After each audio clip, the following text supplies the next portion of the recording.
Welcome to Emerge and Empower Podcast TV, a platform where resilience meets transformation. Here, we amplify voices that have faced trials, trauma, and adversity, stories that inspire hope, healing, and empowerment.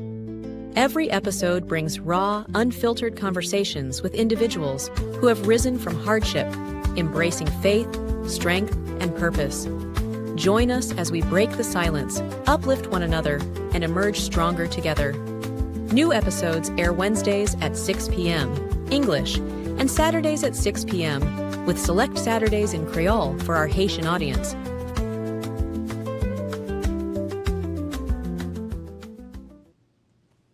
Hello, everyone, and welcome to Emerge and Empower with your host, Dr. Lynn J.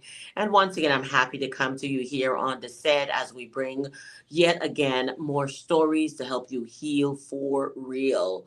All right, heal for real, not superficially, but for real. Emerge and Empower, as you know, stems from my own personal journey, which is called She Mergins, I Am She, my first book, and the second book, She Mergins, The Shift. Soon to release the third book that's called Unholy at the Table. That's going to tell you how I felt as I went through these emotions as it related to me and God. So on today, yet again, we have another individual that will be coming here sharing her story, her transformation, and what she has come away from. As we know, each and every day, we heal. Healing is continuous. Healing is forever. Let us just open up our hearts and allow God to bring that healing in. Trust God. Trust the process. Trust what God is about to do in your life. Because without that, then it's like, you know what? It seems like it's a wasted effort if you are not trusting God. Because you cannot do it on your own. You cannot do it in your own strength. No one can. I've tried it. All right. So I'm sure I'm preaching to the choir when I say this, but let us trust God. So let us just get ready, get on the front row seat. All right. Get on the couch, get ready, whether in your car, whether you're at home, wherever you are watching right now or listening to us, because we are both podcast, audio, and also visual. YouTube, LinkedIn, and Facebook. Follow us on Emerge and Empower with Dr. Lynn J on YouTube. The same with Apple Podcasts and all the other podcast platforms. You know what to do. Go ahead and share, share, share. Let everyone know that you are on with Dr. Lynn J. She is on. Let's pull up. Let's get into our seats and let's listen to yet another empowerful, impact segment. I got to go back and cut that. A powerful segment for you and your audience. So let's go right in here as we have our guest on today. Her name is Leah as she comes here on the set. And I would like for you to understand Leah is a mother of two, stepmother of two, math teacher, lay preacher, and teacher of Christian meditation. She lost her birth mother when she was only 2 months old. Thus, she was raised by her grandmother until her dad remarried when she was almost two. She wasn't told of her birth mother's passing until late elementary school. Subconsciously, she felt a lack of rootedness and safety throughout her childhood and young adult. Her greatest fear as an adult was losing a spouse. However, it was exactly that, losing a husband in late August of 2021, that finally forced her to turn her insecurities over to God, heal her mother wound, and find fullness of peace and joy that God intends for us all. Let us welcome Leah to the set on today, everyone. Welcome, welcome, welcome to Emerge and Empower. How are you doing today? Oh, I'm just wonderful. Thank you so much for this honor to be here with you and to share my story and to just bring hope and joy to others on their journeys. Um, yeah, this has been an amazing transformation. Thinking about where I was as a young person, as a young adult, and then now, in having lost my husband and going through widowhood and now remarried with, 2 children, 2 stepchildren, and feeling that I'm the most blessed person on the planet, feeling just so in touch with God's peace, God's joy on a daily basis. And, that transformation and what's possible is just what we're here to, help others along the way, and how they have helped me, of course, on my journey. Right, right, right. So I want to thank you for that. I know it's not easy to lose a loved one, let alone a spouse when you have children. All right. And that's also a grieving moment as well. But I want you to take your time as we are here on this platform and just take us through your personal journey and what you would like to share with the audience on today. Absolutely. So this is a part of the story that I don't think I've shared elsewhere. And but I felt like the Holy Spirit was calling me to share this on this particular platform. And that's more focused on the mother piece, because I didn't realize how much that underlied so much of what I experienced as a young person and in my marriage. And there were so many issues that stem back to that not feeling safe and secure, that stemmed from losing my birth mother. Um, and so just kind of going back to the very beginning, my parents were high school sweethearts. And they had me when they were in their like 24-ish, 25. Mm-hmm. And my birth mother just adored children, couldn't wait to have a baby of her own. And so when I was born, she was just overjoyed. But unfortunately, or God's will, it happened as God intended. But about 2 months after I was born, she passed away in a car accident. Wow. And of course, I did not store these memories. I was not aware of these Right, memories. right, right, But the infant, when you have that attachment to the mother right. and the mother's suddenly gone, there's something in there subconsciously Yes. There's a void. there's a void. And I don't think this is just isolated to me and my experience. We all have a void of some kind, and that's Yeah. the God hole, right? And parents do their best to fill that, to give you that security and that base. And we all have that wound. Some of Right. you are going to relate more to me than others, but we all have it. We all have something that just says, I'm not totally safe. I'm not totally secure. I don't Yes. feel that. And so, mine was, I could point at it, but not everyone can, but it's there. And we all have to look there Mm-hmm. to find that. So when I was 2 months old, like I said, I was actually in the car with my mother. I lost my mother and my grandmother. Wow. And I broke my hip in the car accident. And Wow. so I was in like a body cast for a few months. Um, Obviously, my dad was just utterly devastated and couldn't Mm-hmm. function for a couple weeks anyway. And then he got back on his feet to take care of me. Mm-hmm. But my grandmother took me in and did the mother role for Right. about a year and took full-time care of me while my dad was at work and getting back on his feet again. There's a lot of joy in this journey, and I want to share the Mm-hmm. joyful moments because how Right. God is present. Mm-hmm. Um, so the woman who was the replacement for my birth mother, while my birth mother was on maternity leave, my dad went in to return the typewriter to the office. So my birth Okay. mother's typewriter, to turn everything to the office, get everything back. Mm-hmm. Mm-hmm. As he walks in, he sees this woman there coming down the stairs, and he said she glowed. And that became my mother that I know. He Right. married this Okay. woman. So Wow. God provided the mother to me that I Right. knew as mom. Mm-hmm. So very, very cool. She said that she didn't want any more children because she couldn't love anyone else as much as me, which is adorable. Mm-hmm. And she really did try to be, everything she could to me. And she was Right. wonderful. She was absolutely a wonderful mother. And um, however, there are things there when you don't have that biological connection. There's something Yeah. just a little bit Yeah. missing. There's some lacking. There's something there. And there was also compounded by my grandmother, and my dad and mom lived next door to each other. And Okay. my grandmother, when she was kind of forced to hand me over to my now mom, who would just Mm-hmm. come in the picture. Here she'd been raising me for the last year and a half, and now Right. this other person comes in and kind of takes her away from her. And there was this silent animosity between the two of them that Mm. I didn't understand. and they try to keep it from me because they wanted what was best for me. But children can sense things.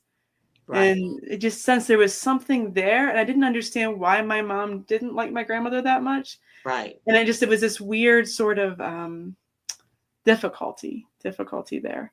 Mm-hmm. So they told me when I was 8 or 10 years old, I don't remember exactly how old, but late elementary school, I was told what had happened. And it sort of all clicked for me and made sense in a lot of ways. I understood, oh, that's why I don't look exactly like my mother. Right. A lot of things were answered.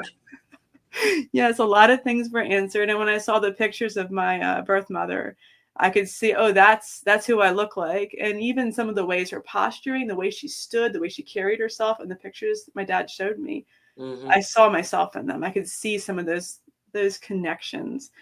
And my mother that I knew, my living mother, she, again, we had a wonderful memories together.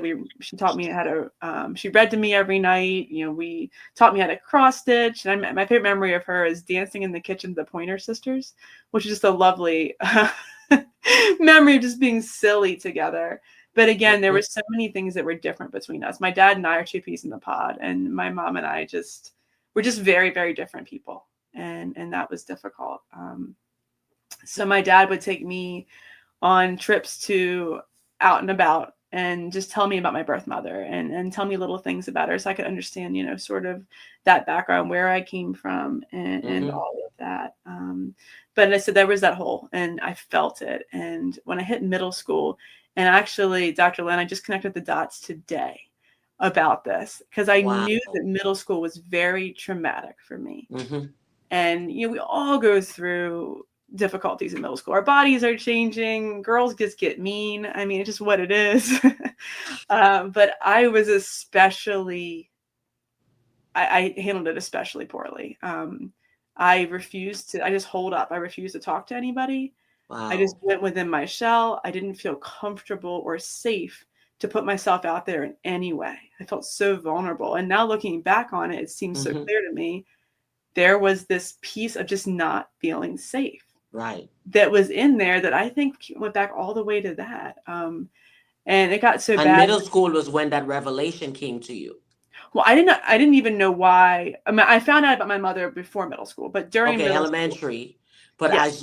as you move from elementary to middle, you're still feeling from this place. So you're still trying to put the pieces together. You're still Absolutely. acknowledging, you're still realizing, you know what, your mom isn't in your life, even though your stepmother is in your life, but the one you thought was mom, now you're starting to see a lot of things. So, and of course, as you go into middle school now, you no longer that little girl. You have to start doing things on your own, find yourself, understand your feelings, all of these things. So I'm sure you're thinking a lot.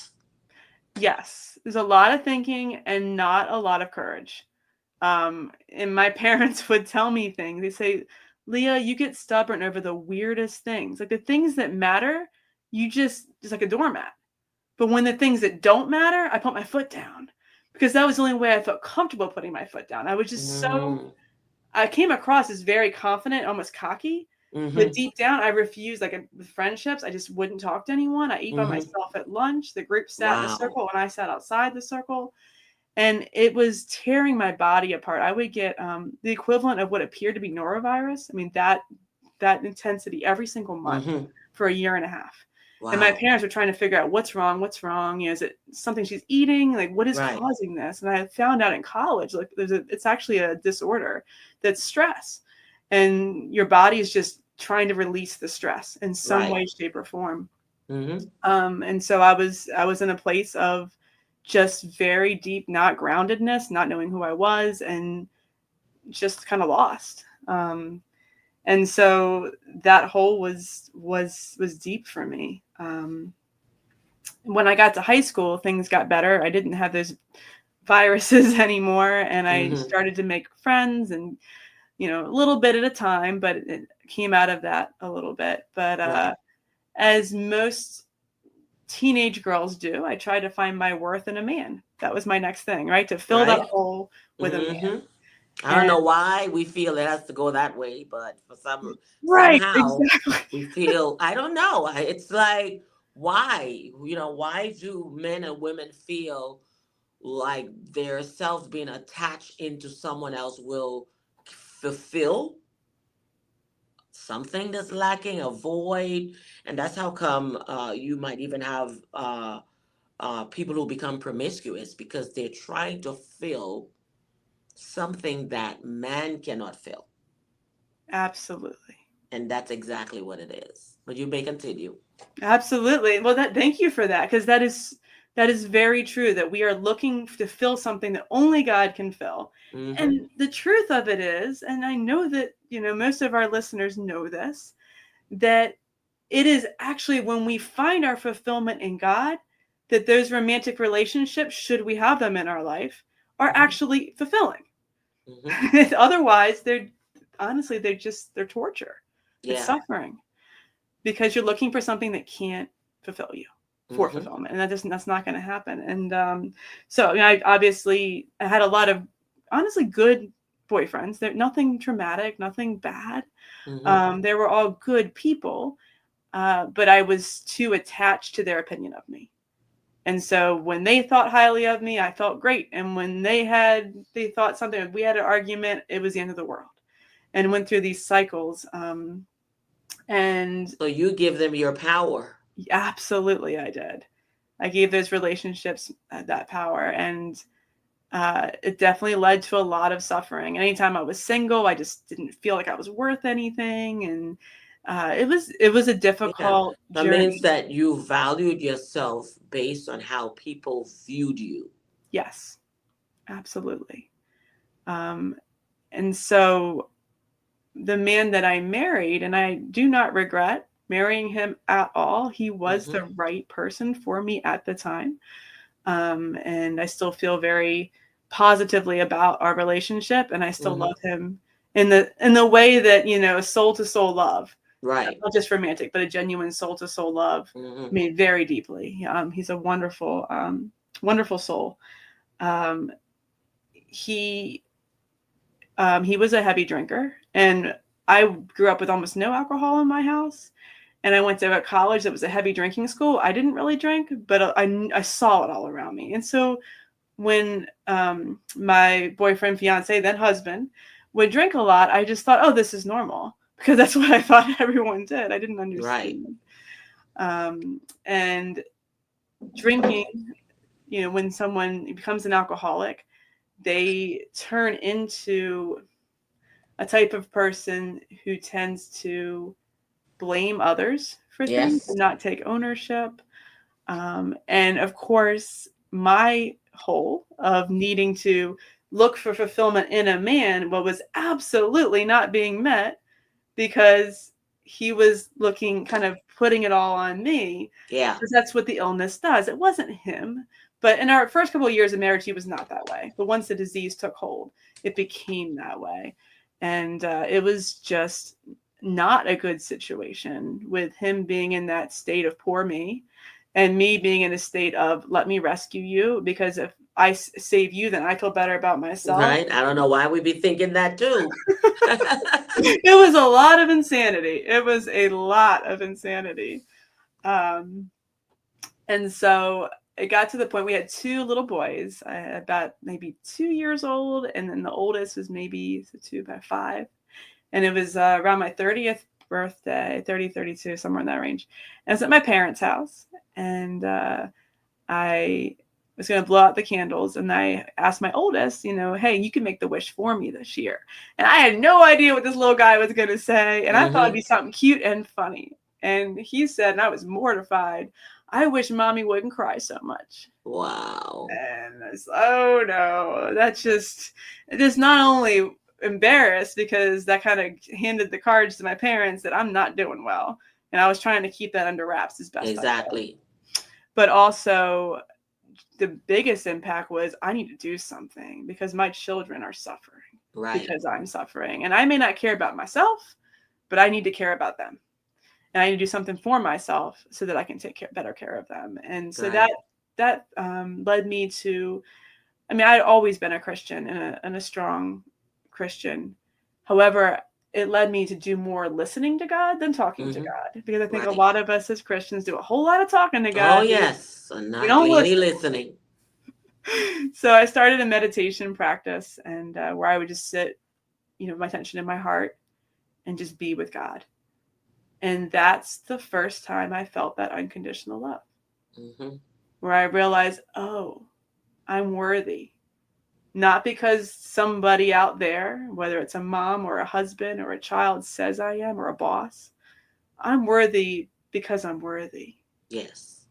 And very, very slowly, life began to get better. And it wasn't because anything out there got better. My kids were still young and all over the place. My Mm-hmm. husband was still a functional alcoholic. And I still had all the other drama in my life. Nothing changed. But I was happier and more at peace because I began to see that self-worth. That's it. That's it. Yeah. And Paul talks about that, about renewing the mind, because until we renew our mind, our whole perspective would not shift until we do so. And once we understand your value, now you can say, you know what, I'm more than this. And you start thinking accordingly, moving accordingly, dressing. It's like everything comes in. And one of the biggest things that happen is confidence. People might see you at night and day and like, what happened? What did you do different? And they're trying to figure it out. Maybe it's your hairstyle, maybe it's your clothes. What did you do? But what it was now you finally said, you know what, it's time. Yeah. You forgive yourself, cut yourself some slack, and said, you know what? There's more to me than this. And I will not let this pull me down, drag me down, lock me in. Whatever you're deciding to let it do, you release the hold. And now you are in control. You now have the remote. You can change the channel. Yes, I agree. Otherwise, the TV is just playing stuff on repeat that you don't want to Right. watch. It's a bunch of junk. Yes. You have to have the remote and say, no, I want this channel. I want the God channel. Give me the God channel. Give me the I know my worth channel. Turn off all the nasty. And that even, some of those patterns, and it takes time. I think we need to remember that when we take that first step, it wasn't like it was suddenly better overnight. Right. I mean, I noticed some shifts within the first week or two of this practice, but it took until, I'm still growing. We're still healing. Isn't it? Oh, yeah. It said in the intro, we constantly. Never stop. But I would say it took about 5 years maybe to feel that I was fully out of that place of needing something from someone else. But you got to understand, it took time to get it there. So there's no way that this is going to happen overnight. It took time. For some people, it took years. So there's no way it's going to happen over time. It's taking time, but you have to understand that in your mind, you already know this is the journey. This is where I'm going.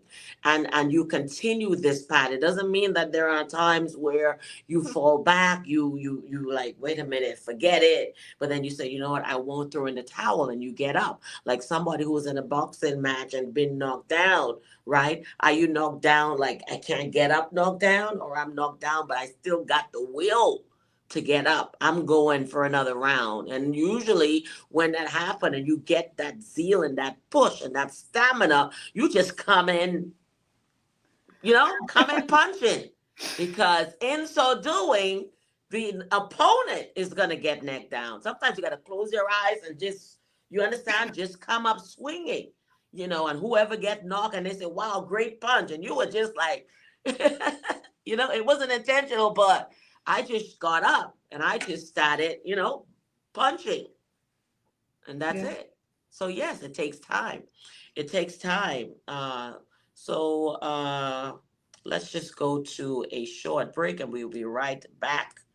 Right back. Everybody stay tuned. We'll be back. Let's go drink some coffee. Remember when coffee was just coffee? A routine sip, part of the 2 billion cups consumed daily, enough to fill an Olympic swimming pool every 3 minutes. Same old flavor, same old routine. For centuries, 75% of coffee drinkers have settled for mediocrity, masking the taste with sugar, syrups, and overpriced add-ons. But what if coffee didn't just promise to be amazing? What if it actually was? Introducing Alive Coffee, the first coffee that tastes as good as it makes you feel. Meet the coffee that thinks beyond the cup. Bold, smooth, alive. Made from expertly roasted top-quality beans, Alive Coffee is smooth, rich, and shockingly delicious. Stop drinking May, start drinking Alive. The coffee that delivers just like the 90% who won't start their day without it. Alive Coffee. Wake up, take over. Feel alive. All right, all right, all right. We're coming back up. When we left, the thing was we're not going to stay down. We're going to come up. We're alive and want to live. So it took you approximately 5 years to come into the woman that has continued to evolve today. So let's continue from there. Absolutely. So I think one thing that's important to note is that I didn't start my full-time job because I was home with my children from the bulk of their toddler years, which is about Okay. 8 years if you consider both kids combined.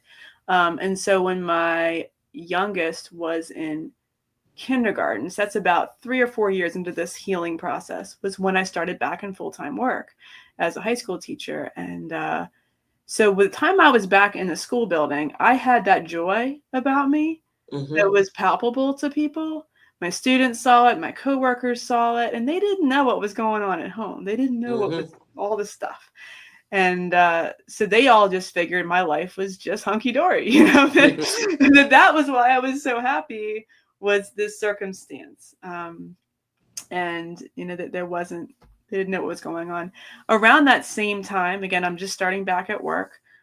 This is when my husband begins to hit his bottom. It takes a couple years, but it's this period where his health begins to fail. And we are at an amusement park with my dad and our kids, and my husband's drinking or clearly inebriated at the amusement park. And my dad realizes what's going on. And he's the only one, except for me, who my husband ever admitted he was an alcoholic to until he finally got sober 3 months before he died. So it was very weird having just this weird thing with just me, my dad, my mom, and my husband. They're the only ones who knew about this. And my kids didn't know. Like, they're just really kind of very, again, closed off. And at that time, when my dad found out, and my dad was trying to do kind of intervention to help my husband out and is with me a little bit, but then my husband was angry with my dad, and there was just a lot of drama there, a lot of tension. It was the holiday season, because all things happen during the holiday season. Right.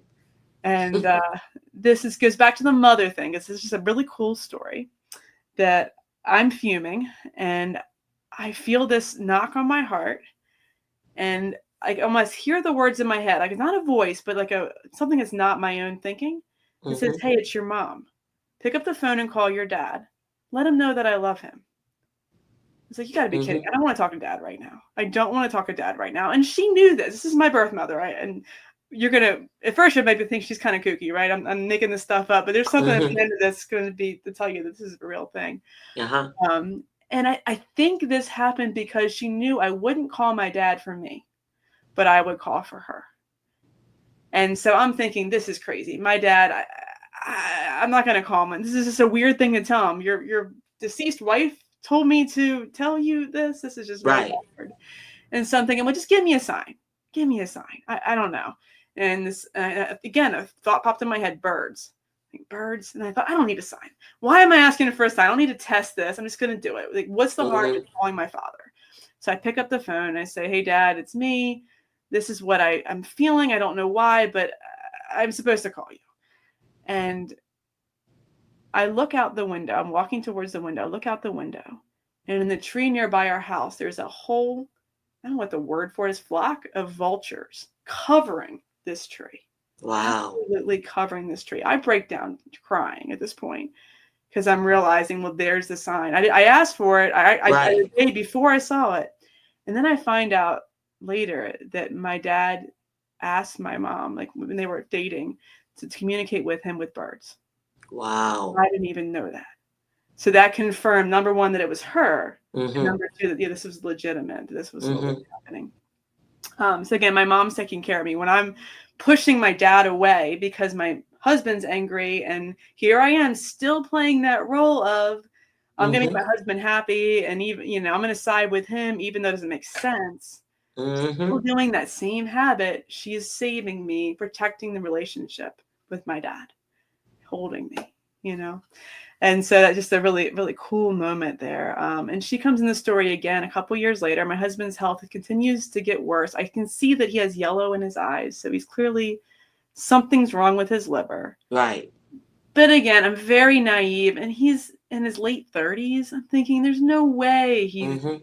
anywhere near like life-threatening. This is just, maybe he needs to just stop drinking and his liver can heal. It'll be fine. So he had like liver cirrhosis. He had cirrhosis, and I knew there was something wrong with his liver. I didn't realize how bad it was at the time. And I'm out for a walk. This is towards the end of COVID. So we're coming out of quarantine. I'm just going for nightly walks to just get some fresh air. And as I'm walking, I feel this incredible peace come over me, just a blanket of love. And as I'm walking, again, these words pop in my head. And again, it's your mom. And I want you to know that you're going to lose your husband, but it's the best thing for everyone involved. And I'm in this weird sort of blanket of love. I'm very calm. Of course, my brain's screaming and saying, no, this can't happen. How can it possibly be the best thing involved, especially for the children, losing their dad and his parents, all of this. This just can't be good. Right. Is there any way out of this? Can I do something about it? And the answer was, no, you just need to accept it. It's all going to be okay. We've got you. And so that blanket kind of stays with me for about 24 hours, which keeps me calm from losing my stuff as I'm going through this. And it keeps me from saying anything to my husband about it. I just kind of can go home and I'm just sort of just cuddling up to him, but not willing to share what happened. And so that was November. And then that April, he, at that point, his liver, I can even see this is not going well. I mean, he had the protruding stomach from the fluid retention at this point. He couldn't breathe well, and he's emaciated except for the fluid. And he's still refusing help. He admits that he's an alcoholic, but he's refusing. And I'm just kneel down beside the bed. And this is the moment that I finally get past what I now know is codependency. And I'm helping him put his shoes on because he can't even put his shoes on at this point. Like, he's so weak, he can't even put his shoes on. Right. Or can he reach his feet? It's amazing, what it can take you to. And as I'm helping him out of bed, I say, honey, it doesn't have to be this way. It doesn't. There are people here, including me, who are willing to help, and we love you. But you have to do this for yourself. Right. And it was the first time I really called him on it in a way that wasn't begging him to stop drinking or pretending I didn't see it or any of the games. It was pure just love. I love you. And you're doing this to yourself. And we're here to help. It was that one moment of clarity where I was coming from a place of Holy Spirit inspiration. Yeah. And that was the day that he went to work. He collapsed in the bathroom, went to the hospital, and got sober. Wow. He almost died in the hospital. The doctors, were telling me we don't know if he's going to make it. Right. And I got on my knees and prayed and said, God, I know that you told me he wasn't going to make it, but can it please not be now? Please give him time to forgive himself. Can you give the boys a chance to see their dad sober? Right. And I felt like it was that Hezekiah moment, Yeah. Give me, yes. Give me a little bit more time. But unlike that's Hezekiah, only when you have something to bargain with. You know what I'm saying? Yes. I didn't have a lot to. I did say, give him a chance to forgive himself. Yes. And I'm sure that God likes that. He likes that. Yeah. And Hezekiah didn't make a lot of good use of his time, but my husband did. And I'm very proud of him for that. That's good. That's good that he did eventually. He was a different man.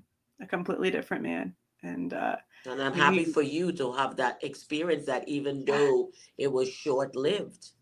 yes, I got to see the man that behind the illness, because it was the illness. Alcoholism is an illness. It's not who they are. Hmm.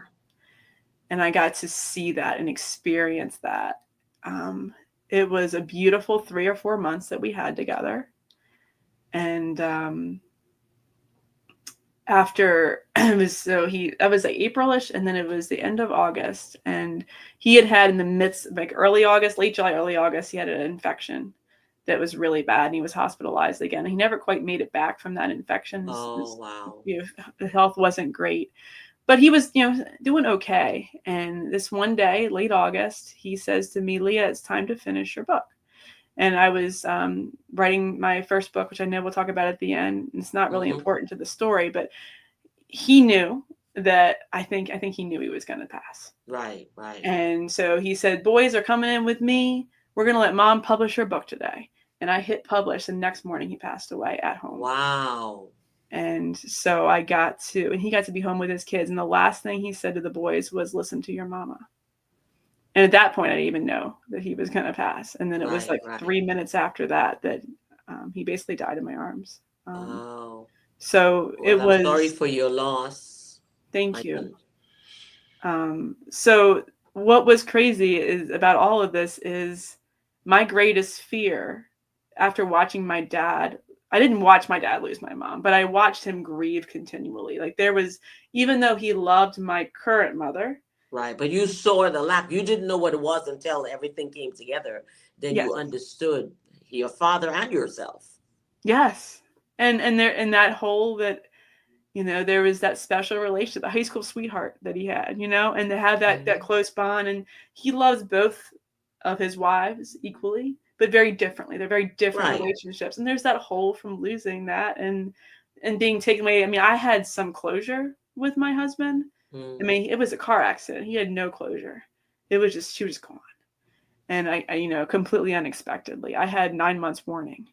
So it's a very different experience. And I saw that trauma that he went through, and it scared me so much that I never wanted to lose a spouse. Yeah. Partially because of seeing him go through it, and partially because of what we talked about in the beginning of that was where I found my fulfillment. Right. That was a part of me. And if I were to lose a spouse, then what am I have to live Right. for? Like, You feel what's like you're left of nothing me? without this individual. Yes. I really thought that would be the end of me. And even I was told during that first couple of days, people would come up to me and say, "Leah, you're just going to have to survive this next year.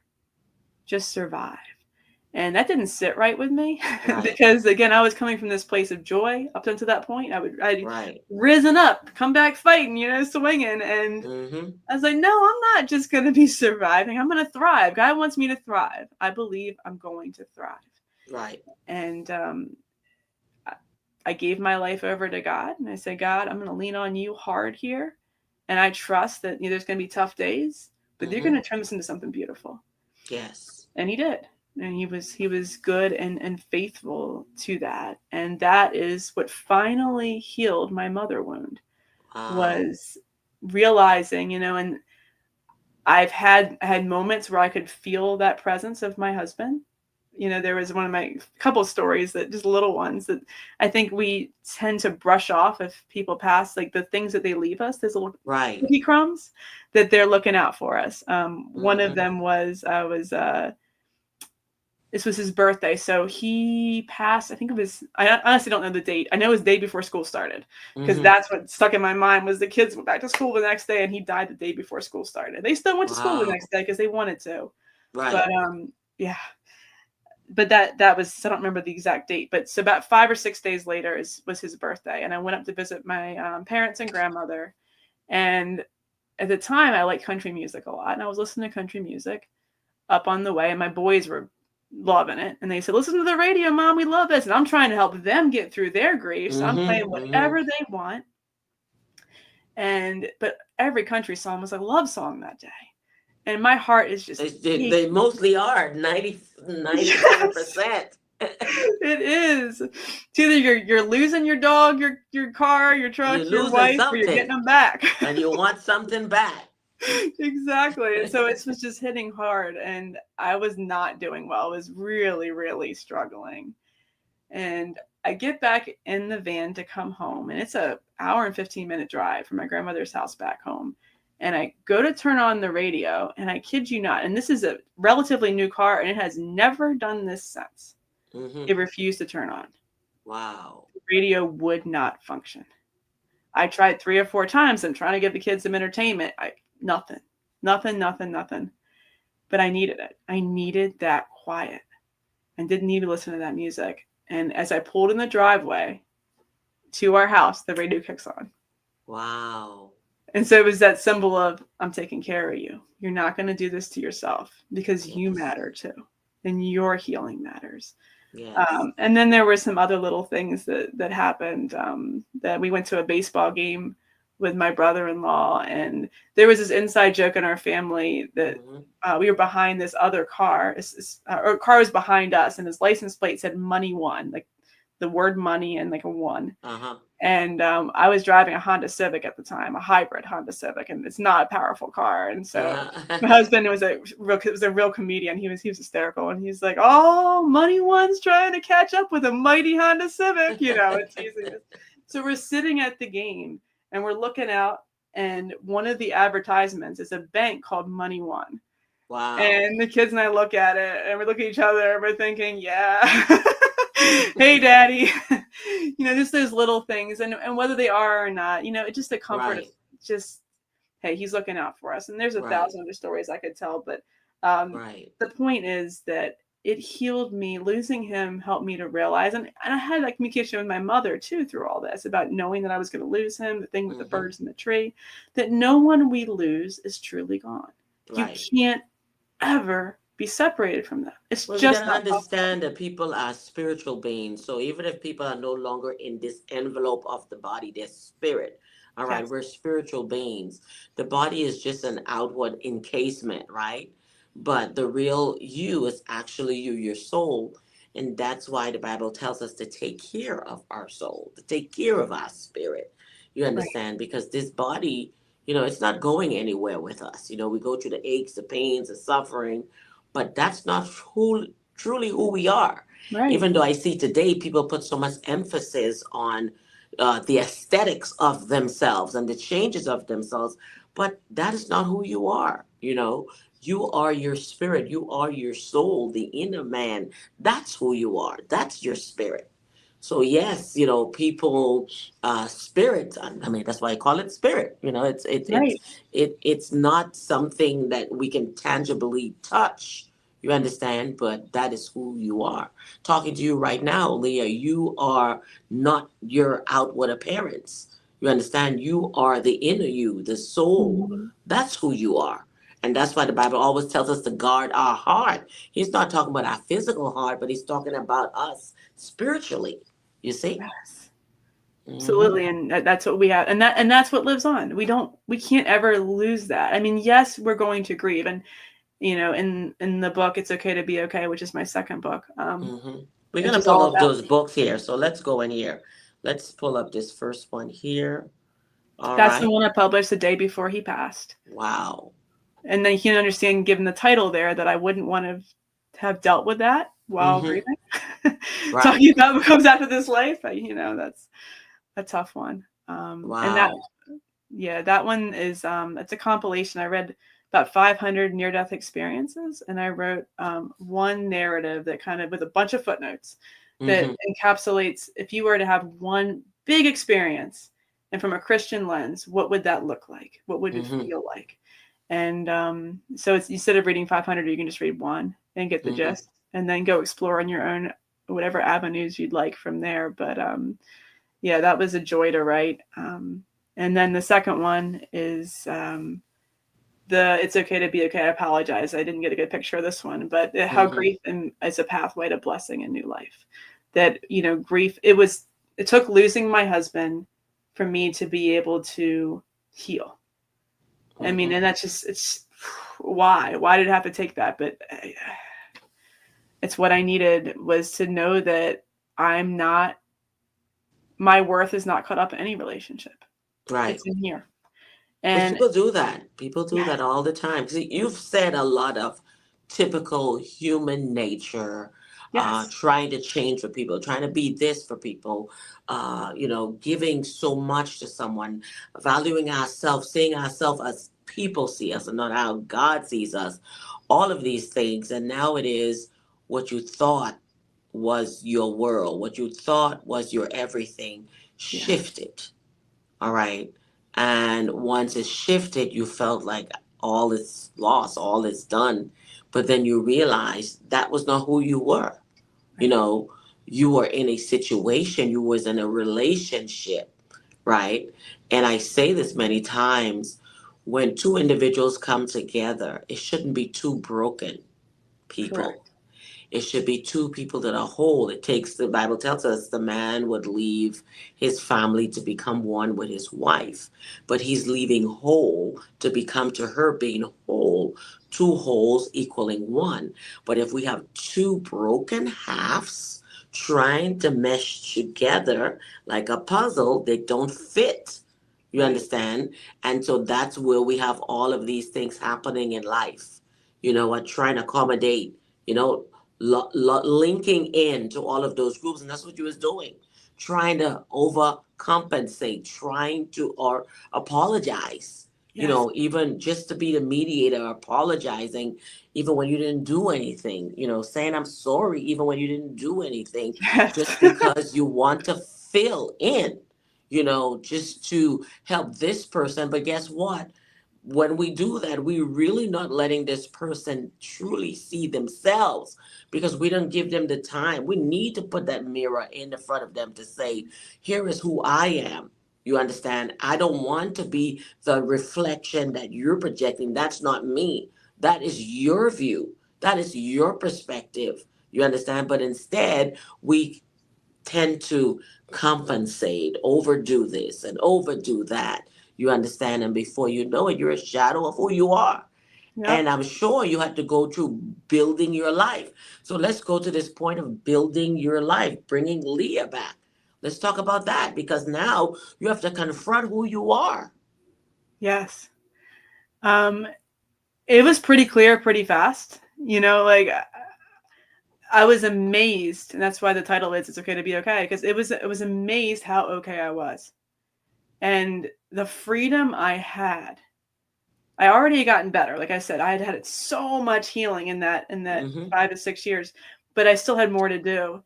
And all of a sudden, I was like, I want to do this today, and this is what I need for my Dr. Lynn. It got so bad at one point. I told you I was meditating, Hmm. that my husband asked me not to meditate in the morning Wow. because it made him feel like bad, because he went to work and I was home for the summer because Hmm. I was a teacher. And he said he felt like I was rubbing it in that I was home when I meditated in the morning. Wow. Okay, now this is the illness talking. This is not my Right, husband, right, right? To be clear, the sober him would never have said that. right, And the right, thing is, I struggled to push back on that one. And I finally had the strength to say, hey, I do this so that I can be my best for you and the children. right. If I don't take care of myself, then I'm no good for you. But it That's took a it. lot, and tears and struggle to get myself to say that. I'm sure. And I'm sure. and even still, I still try to hide it. I would like sneak out and go into the room, not Right. make it obvious. But I was able to think and say, just wake up and do it with me. You have time. Yeah. Come meditate with me. Come join me. Right. And at the end, he actually did. So before he You passed, know, he would people, meditate with me. when you're doing what you're doing, people tend to see what they're lacking and they will voice it. They will voice it. And men, of course, have an ego. And if their ego is feeling rubbed, it's not even about the situation. Men are very egotistical. Okay. So it will project, you know, in truth, what he's saying is because you have the time, you're healing, and the person know that they could do better. Yeah, They know what they could do exactly better, it. but it's how bad do you want it? And Yeah, so you're doing this meditation and saying, look, she's trying to get herself good. She's doing this to calm herself, and the person feel guilty. So he responded from a place of feeling guilty in truth. yeah. That's what Yeah. that was. Yeah, it's exactly what that was. And I could only half see it at the time.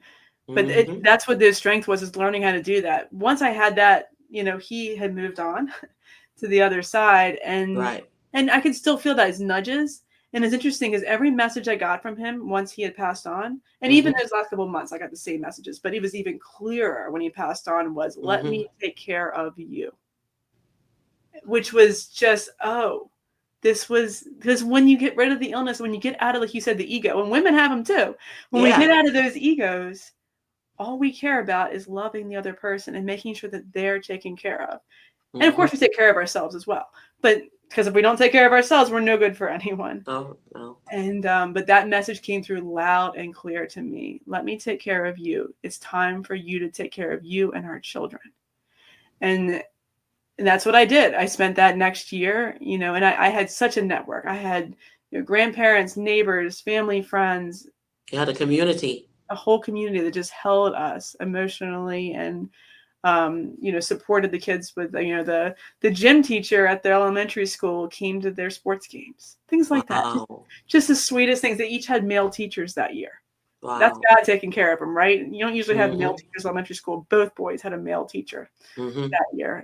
Those sorts of things happened. And we got a dog because my husband, it was one of my favorite jokes that he said. I asked him, if you could have a dog, what kind of dog? You had to have a dog. What kind of dog would Mm-hmm. you get? And he said, one with stage 4 cancer, because I would love Wow. it real well for about 2 weeks, and then I wouldn't have to take care of it anymore. Wow. Which I appreciated the humor and his honesty. But a year after he passed, we got a dog. And Mm-hmm.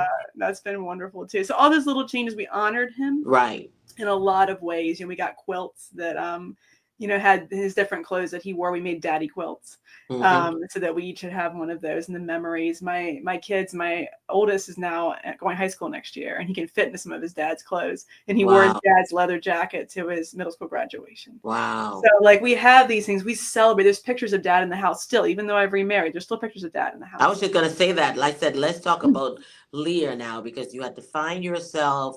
Who is she today? Because you had that was what built you into the woman that you are. Yes. And so now it brought you into a whole new relationship. I'm sure now you know what to look for, the signs, what you don't want, and all of that. And talk about Leah, okay? Who are you today? What do you want today? What do you want for the future? We're talking about you now, because as a mother, we nurture, nurture, nurture, nurture, Mm-hmm. nurture. Our kids grow out of the house and we're still in that space. But what I realize is yes, you got your clarity, you got your power back, you got your remote back. But again, you might be in a second relationship, but certain things can repeat if you didn't truly heal. Absolutely. Yes, ma'am.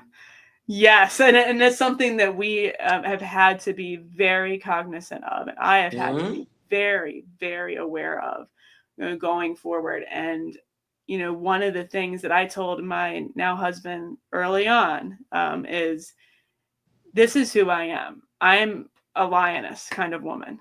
Like, Mm-hmm. I'm out there. I have a public personality. I'm on podcasts. I write books. I have a YouTube channel. Right. I'm a teacher, so I'm very public there. I'm a Mm-hmm. talker.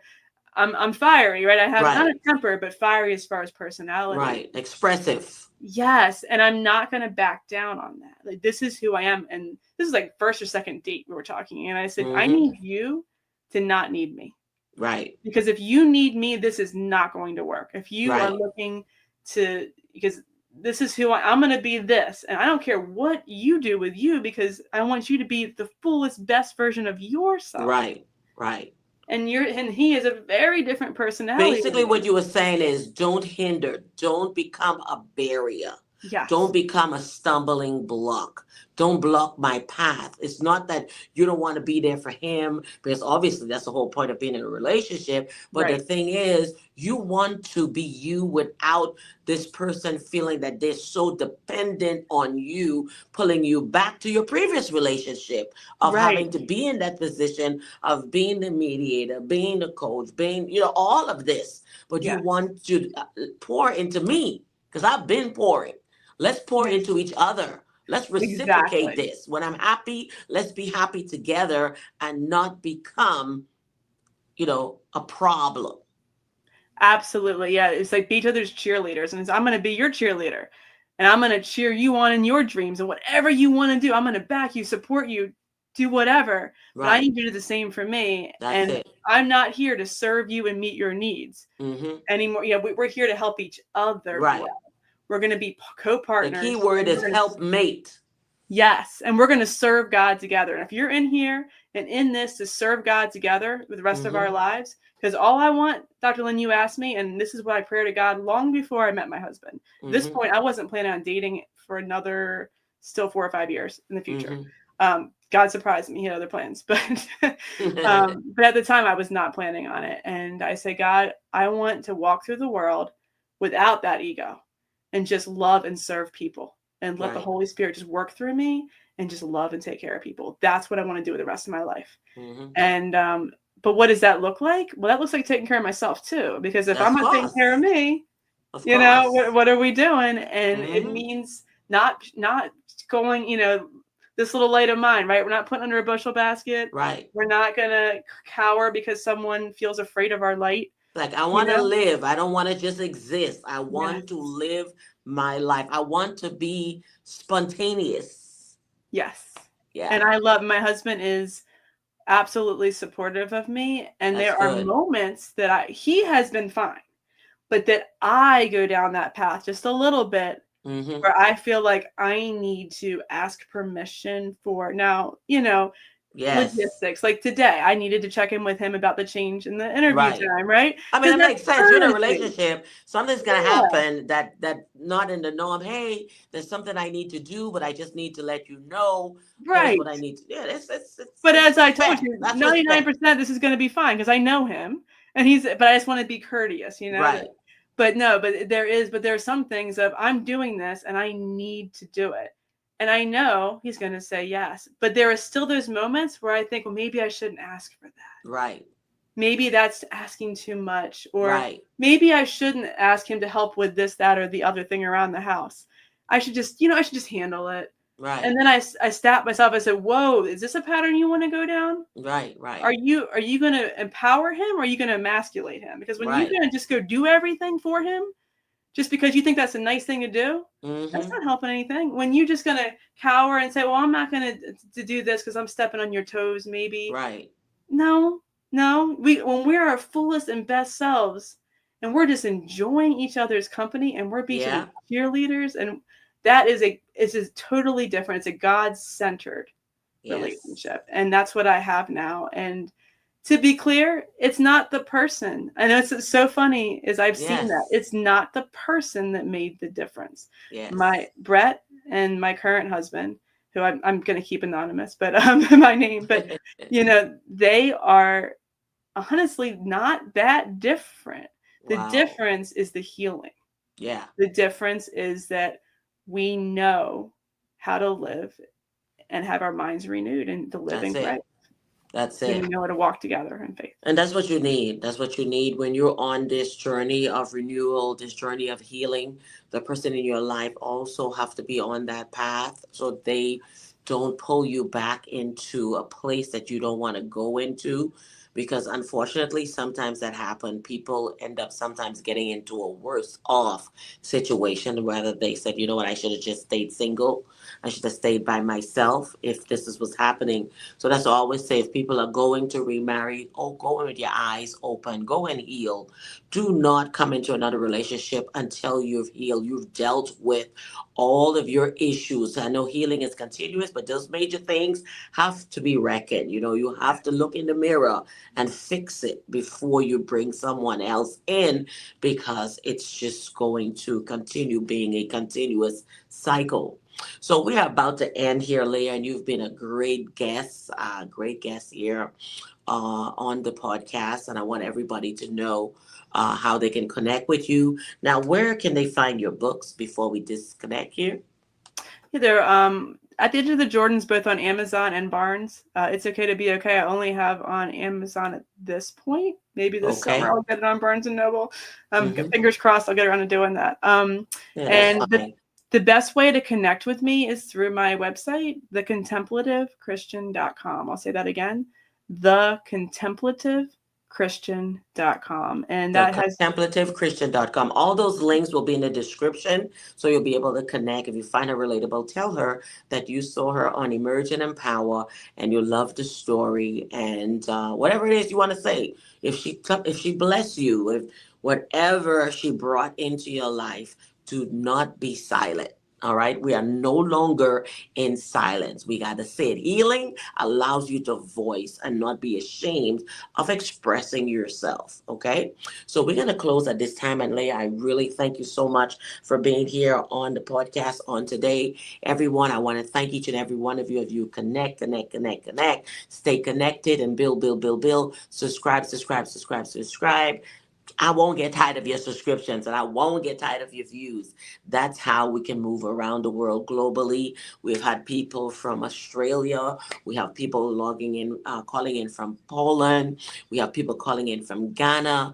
All right. So all around the world. Remember also, we have Emerging in Power. As much as we would like to have the bilingual segment that comes on Saturdays, we would love to have you here to share your stories for those who, to have a story to tell, but they don't speak English. If it is Spanish, bring an interpreter. If you speak Creole, I'm here. I'm your girl, because we want to tell these stories, because you still can read someone who is going through, doesn't matter what language, because guess what? All around the world, we're all feeling the same things, going through the same emotions.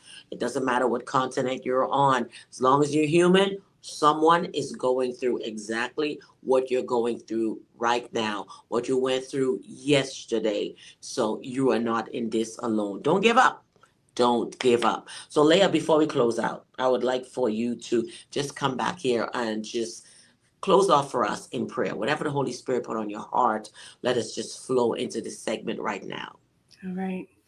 Dear God, thank you so much for this amazing group of believers who want something more for their lives. They don't want to stay bound. They don't want to stay in their chains, Lord Jesus. We want to be free. We want to be free to love you and to serve you. We want the complete peace that passes all understanding, that joy that no one can take away. And we can only have that, dear Lord, when we surrender to you, to your will for our life. And when we are ready and willing to say, not my way anymore, your way, God. Show me the path to healing. Help me to let go of the control, of the bitterness, of the pain, and to walk into the light and to trust you completely with everything that we have. Amen. Amen. Amen. Thank you so much for being on here, and everyone. Let's show her some love in the comments, on the podcast, wherever you're listening or watching from. Always show my guests some love, because if I was in your house, you will show me love. So show my guests love, okay? Let them know, like, yay! All right, put them hearts, okay? And put those comments in. And thank you so much, Leah. Until next time, everyone, stay tuned, because there's always more. Bye-bye.